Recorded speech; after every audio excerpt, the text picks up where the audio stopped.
kasus bantuan likuidasi Bank Indonesia tentang Hendra Raharja. Dan kami akan memperkenalkan pertama kali dari kelompok 1, saya sendiri Rahaditya Pratama. Saya Pak Dindrawan. Saya Imam Vietnam. Kami akan membahas kasus tentang tindak pidana korupsi.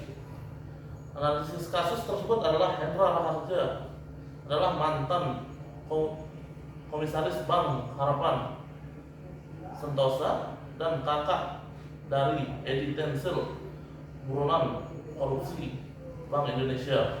Kasusnya terkait penyelewengan dan bantuan likuidasi Bank Indonesia. Modus operandi yang dilakukan oleh Hendra bersama anaknya Eko Edi Purtanto dan Direktur Kredit BSH tersebut adalah menyalurkan kredit besar kepada anak-anaknya.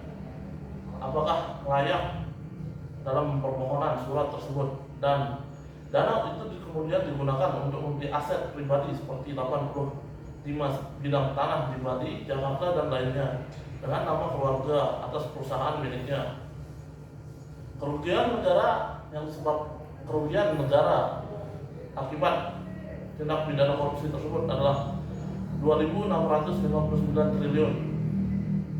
Proses hukum yang diadili oleh negara pada tahun 1997 hingga tahun 2003 yang berada di Australia diadili absenti atau tanpa kehadiran di Pengadilan Negeri Jakarta Pusat dan divonis hukuman penjara seumur hidup.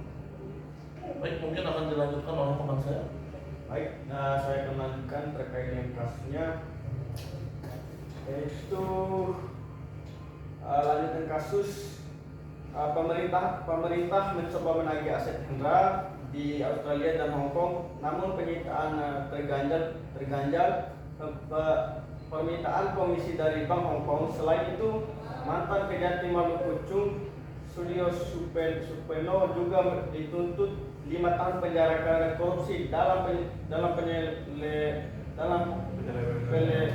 penyelewengan aset Hendra pada 2012 yang menyebabkan kerugian negara 32,6 miliar. Kesimpulan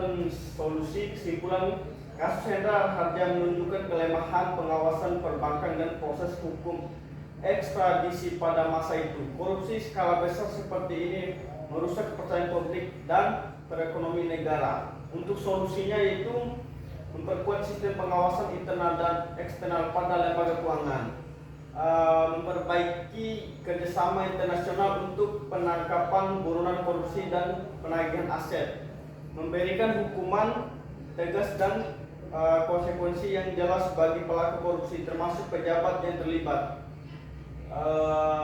Untuk selanjutnya akan dilanjutkan oleh rekan saya. Mungkin kami akan sedikit membacakan latar belakang dari kasus tersebut oleh teman. Oke, yang pertama, Hendra Raharja ini adalah sosok yang pernah menempati posisi penting di lembaga pemerintah Indonesia, khususnya lingkup pengelolaan keuangan dan proyek pembangunan.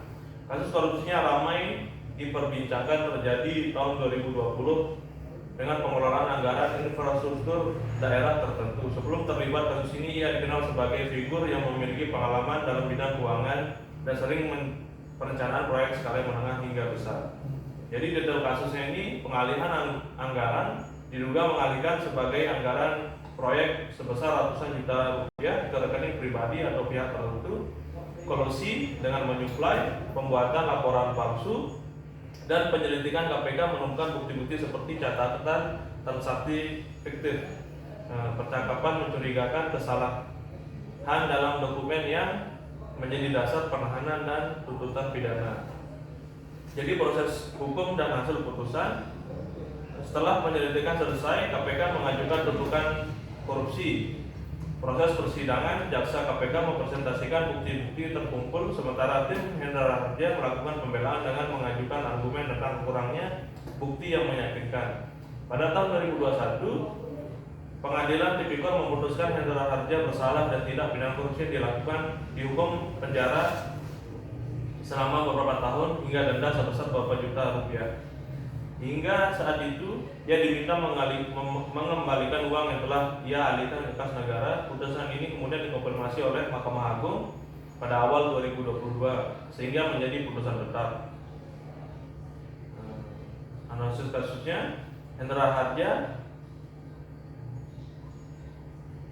kurangnya pengawasan yang ketat, tingkatnya kesadaran etis yang rendah, sistem yang rentan, struktur keuangan administratif proyek yang belum sempurna membuat celah untuk terjadinya korupsi. Jadi kesimpulannya, kasus korupsi Hendra Harja menunjukkan bahwa korupsi masih menjadi masalah serius yang mengganggu negara. Bahkan figur menjadi wewenang pengelola proyek kampanye tidak hanya merusak keuangan negara, tetapi juga merusak kepercayaan masyarakat terhadap lembaga pemerintah. Nah, solusinya peningkatan sistem keuangan, pemberdayaan masyarakat melaporkan tindakan korupsi yang terlibat, peningkatan pendidikan etika pejabat pemerintah terkait proyek, keempat penguatan sanksi terhadap pelaku korupsi. Ya, sampai situ. Mungkin segitu saja untuk penjelasannya. Kami akan memberitahukan berita ini diambil dari Antara News, Liputan 6, dan Kumparan. Sumber akademik yang kami gunakan adalah Skripsi Universitas Indonesia, keabsahan penangkapan dan atau penahanan terhadap seorang tersangka yang dilakukan oleh kepolisian negara lain atas dasar permintaan kepolisian Republik Indonesia. Berita daring tersebut, berita daring yang kami gunakan tidak luput dari liputan6.com, kumparan.com, dan Antar News. Mungkin segitu saja dulu untuk presentasi kali ini. Jika ada salah kata kami mohon maaf. Wabillahi taufiq wal hidayah. Assalamualaikum warahmatullahi wabarakatuh.